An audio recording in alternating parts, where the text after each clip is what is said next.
اعوذ باللہ من الشیطان الرجیم، میں اللہ کی حفاظت چاہتا ہوں مردود شیطان سے۔ بسم اللہ الرحمن الرحیم، اللہ کے نام سے شروع کرتا ہوں جو کہ بہت ہی مہربان اور ہمیشہ رحم فرمانے والا ہے۔ اہدنا الصراط المستقیم، اے اللہ ہمیں سیدھے راستے پر چلا۔ السلام علیکم ناظرین، آپ کا پھر سے خیر مقدم صلات میں انشاءاللہ آج ہم درس حدیث کا 16واں دن مکمل کر لیں گے۔ اور اگر آپ ہمارے چینل میں نئے ہیں تو پلیز ہمارے چینل کو سبسکرائب کر لیں اور ساتھ ہی ساتھ بیل آئیکن کو دبائیں تاکہ ہماری آنے والی تمام ویڈیوز کی اپڈیٹ آپ کو ملتی رہے۔ چلیے اب درس حدیث کی طرف چلتے ہیں۔ عفان بھائی، جیسے کہ ہم نے حدیث پاک میں پچھلی ویڈیو میں حدیث پاک کی تشریح کی، اس میں کافی جو ابو سفیان سے ہرقل کی بات چیت ہوتی ہے، اس کے بعد خط منگاتا ہے ہرقل، تو اس میں خط میں کیا تھا، آج اس پہ کچھ روشنی ڈالتے ہیں۔ شکاری بھائی، جب وہ خط منگواتا ہے تو اس خط میں کیا لکھا ہوتا ہے؟ تو سب سے پہلے آقا علیہ السلام صلی اللہ علیہ وآلہ وسلم نے اس میں بسم اللہ سے ابتدا آپ نے فرمایا، بسم اللہ الرحمن الرحیم لکھنے کے بعد آپ لکھتے ہیں کہ یہ خط جو ہے محمد اللہ کے بندے اور اس کے رسول کی جانب سے یہ ہرقل بادشاہ عظیم الروم کی طرف ہے۔ آپ صلی اللہ علیہ وسلم اس میں ارشاد فرماتے ہیں، میں تمہیں اسلام کی دعوت دیتا ہوں، اگر اسلام قبول کرو گے تم سلامت رہو گے، اور اگر اسلام قبول کرو گے رب کائنات تمہیں دوہرا اجر عطا فرمائے گا، اور اگر اس سے پھر جاؤ گے تو تمہیں تمہارے متبعین کا گناہ تمہیں بھی ملے گا۔ اس کے بعد رسول اعظم صلی اللہ علیہ وسلم نے ایک آیت کریمہ پیش کی جس کا مطلب صاف ہے کہ رب کائنات ارشاد فرماتا ہے، اے یہودیو اہل کتاب، آؤ اس کلمے کی طرف اکٹھا ہو جائیں جو ہمارے اور تمہارے درمیان برابر ہے، یعنی ہم اللہ کی عبادت کریں، اس کے سوا اس کے ساتھ کسی کو شریک نہ ٹھہرائیں، اور ہم اللہ کو چھوڑ کر ایک دوسرے کو رب نہ ٹھہرائیں، اور اگر تم اس سے روگردانی کرتے ہو تو تم گواہ ہو جاؤ کہ ہم مسلمان ہیں۔ اور یہ بیان ہوا جب خط پڑھ کے اتنا ہرقل خاموش ہوا تو دربار میں افراتفری مچ گئی، شور و گل ہونے لگا، تو حضرت ابو سفیان فرماتے ہیں ہمیں دربار سے نکال دیا گیا۔ حضرت ابو سفیان جب باہر نکلے تو آپ نے فرمایا کہ یقیناً وہ ایک دن غالب آئیں گے، اور آپ فرماتے ہیں حتیٰ کہ میرے دل میں اسلام داخل ہو گیا۔ اور عارف بھائی یہ جان لیجئے کہ ہرقل یہ ستاروں کا علم رکھتا تھا، ستاروں کے ذریعے غور و فکر کیا تو اسے معلوم ہوا کہ ختنہ کرنے والی قوم کا بادشاہ غالب آ چکا ہے، تو حیرت میں رہتا ہے، پریشان حال رہتا ہے، تو معلومات کرتا ہے تو پتہ چلتا ہے کہ رسول اعظم صلی اللہ علیہ وسلم ختنے کے قائل ہیں، تو وہ حمص پہنچتا ہے، اور اس کے بعد حمص کے محل میں جب پہنچتا ہے تو اپنے درباریوں کو وہاں حاضر کرتا ہے اور ان کے سامنے ایک بات پیش کرتا ہے۔ وہ بات یہ رہتی ہے، ان سے کہتا ہے کہ آؤ دائمی کامیابی کی طرف، دائمی کامیابی اور حق کے حصول کے لیے اور اس شہر کی بقا کے لیے تمہاری کیا رائے ہے؟ تم اس نبی کے اتباع کرو۔ اور جب محل میں داخل کرتا ہے اپنے سرداروں کو تو محل کا دروازہ بند کرنے کا بھی حکم دے دیتا ہے شروع میں۔ تو جب یہ کلام پیش کرتا ہے، یہ باتیں پیش کرتا ہے، رائے دیتا ہے، تو اس کے دربار جتنے سردار رہتے ہیں دروازے کی طرف گدھے کی طرح بھاگ جاتے ہیں۔ جب دیکھتے دروازہ بند ہے تو جب دیکھا ہرقل نے کہ ان کے مذہب میں کتنی شدت ہے، وہ اپنے مذہب کے کتنے شدید ہے اس کے ماننے کے لیے، وہ دوسرے مذہب میں نہیں جا سکتے ہیں، تو ان کے ایمان سے مایوس ہو کر وہ انہیں دوبارہ بلاتا ہے، اور اس کے بعد کہتا ہے میں یہ معلوم کر رہا تھا کہ تمہاری مذہب میں کتنی شدت ہے۔ اس کے بعد وہ ہرقل کو سجدہ کرتے ہیں، اور ہرقل کا یہ آخری امر تھا۔ عارف بھائی، عفان بھائی، میرے ذہن میں ایک سوال ہے، اس حدیث پاک میں جو ذکر تھا آپ صلی اللہ علیہ وسلم نے مکتوب میں جو لکھا تھا کہ اگر تم ایمان لاتے ہو تو تمہیں دوگنا اجر ملے گا، تو اس کی کیا وجہ تھی عفان بھائی کہ دوگنا اجر ملے گا؟ اور دوسری بات یہ کہ آپ صلی اللہ علیہ وسلم نے یہ فرمایا کہ اگر تم ایمان نہیں لاتے تو تمہارے متبعین کا بھی تمہیں گناہ ملے گا، حالانکہ اللہ رب العزت قرآن پاک میں ارشاد فرماتا ہے وَلَا تَزِرُ وَازِرَةٌ وِزْرَ أُخْرَىٰ، جس کے مفہوم یہ ہے کہ بوجھ اٹھانے والے کسی دوسرے کے گناہوں کا بوجھ نہیں اٹھائیں گے، نہیں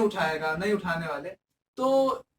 اس سے کہ اس کی کیا وجہ ہے؟ حالانکہ اللہ رب العزت یہ فرماتا ہے کہ دوسرے کا بوجھ نہیں اٹھائیں گے، آپ سب فرماتے ہیں کہ اس کے متبعین کا بھی گناہ اس کو ہوگا، تو اس میں کیا تطبیق ہوگی عفان بھائی؟ بیشک عارف بھائی، دونوں اعتراض بڑے خوب ہیں۔ کہ پہلا اعتراض یہ ہوتا ہے کہ رسول اعظم صلی اللہ علیہ وسلم نے ارشاد فرمایا کہ ایمان لاؤ گے تمہیں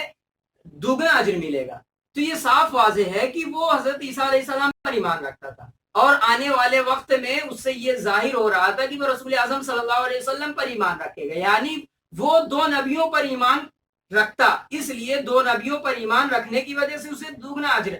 دیا جاتا ہے، جیسے کہ رب کائنات ارشاد فرماتا ہے اولئک یؤتون اجرهم مرتين، کہ رب کائنات ان کے اجر کا جو بدلہ ہے انہیں دوگنا 2 مرتبہ عطا کرے گا۔ اور رہی بات اس اعتراض کی کہ اس کے ایمان نہ لانے پر اس کے متبعین کا گناہ بھی اس پر ہوگا، تو صاف واضح ہے عارف بھائی کہ اس کے متبعین کے گمراہی کا سبب جو بنا وہ ہرقل بنا، کیونکہ اس کے نہ ایمان لانے کی وجہ سے اس کی قوم ایمان نہیں لائی، تو لہٰذا ہرقل کا ہی گناہ ہوا یہ کہ ان کا گناہ گویا کہ ہرقل ہی کا گناہ ہے، تو یہ اپنے گناہ ہی کا بوجھ اٹھائے گا، نہ کہ ان کے گناہ کا بوجھ ہے۔ جی عرفان بھائی آپ نے بخوبی بتایا۔ میرے ذہن میں ایک اور سوال ہے اس حدیث پاک کو لے کے کہ ہرقل نے جو حضرت ابو سفیان سے بات چیت کی تو ابو سفیان سے اس نے پوچھا کہ وہ نبی پاک تمہیں کس چیز کا حکم دیتے ہیں، تو اس نے بتایا کہ وحدہ لا شریک کی ایک خدا کی پیروی کرنا اور پاک دامن رہنا، نماز پڑھنا، زکوٰۃ ادا کرنا، یہ تمام چیزیں۔ تو ہرقل نے یہ کہا تھا کہ اگر تم سچ کہہ رہے ہو تو میں جس جگہ کھڑا ہوں میرے ان قدموں کی جگہوں کے مالک وہ ہوں۔ بے شک بے شک۔ اور اس نے اپنے سرداروں کو بھی یہ دعوت دی اسلام کی کہ آپ ایمان لاؤ، پھر اس کے بعد اس نے جو بھی کیا، تو اس سے اس نے تو ایمان کا اس کا یہ تھا کہ وہ آپ صلی اللہ علیہ وسلم کی طرف مائل ہے، لیکن پھر وہ ایمان کیوں نہیں لایا، اس کی کیا وجہ تھی عرفان بھائی؟ بے شک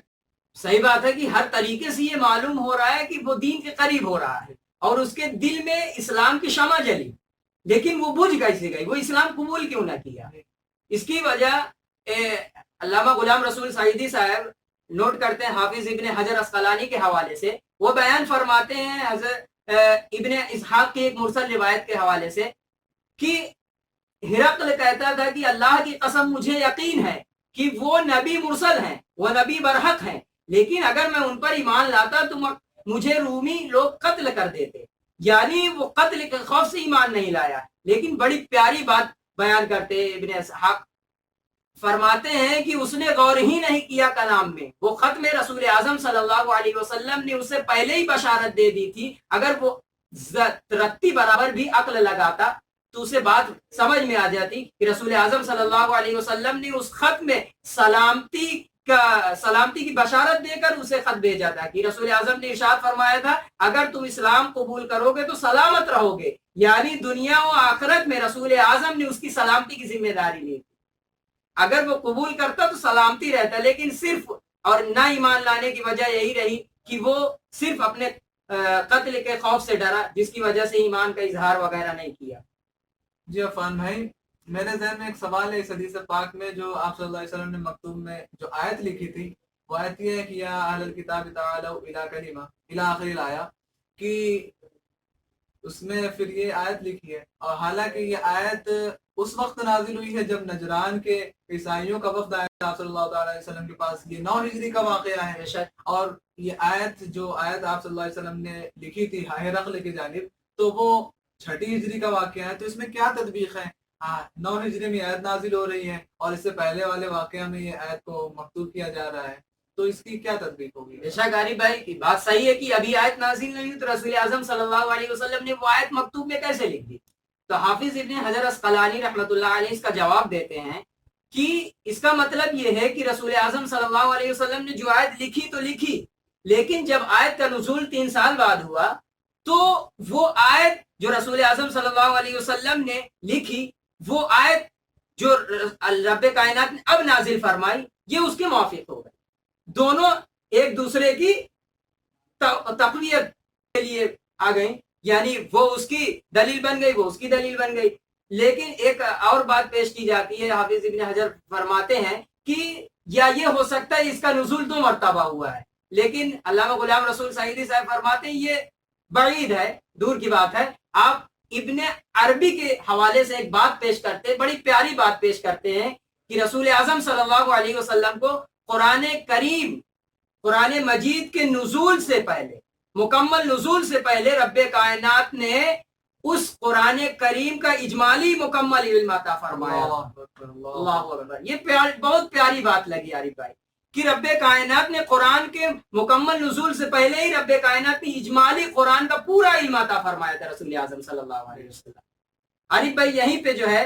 حدیث کی مکمل وضاحت ہو جاتی ہے جتنی ہونی چاہیے،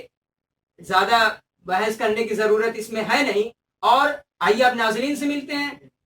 انشاءاللہ آپ کو کچھ باتیں تو ضرور سمجھ میں آئی ہوں گی. یہاں پہ امام بخاری نے کتاب الوحی کا اختتام فرمایا اور کتاب الوحی کے ماتحت امام بخاری نے کل 6 باب ذکر فرمائے اور اس کے ماتحت کل 7 احادیث کریمہ لائے ہیں. انشاءاللہ اگلی ویڈیو سے ہم کتاب الایمان شروع کریں گے. انشاءاللہ اگلی ویڈیو ملتے ہیں. السلام علیکم ورحمۃ اللہ وبرکاتہ.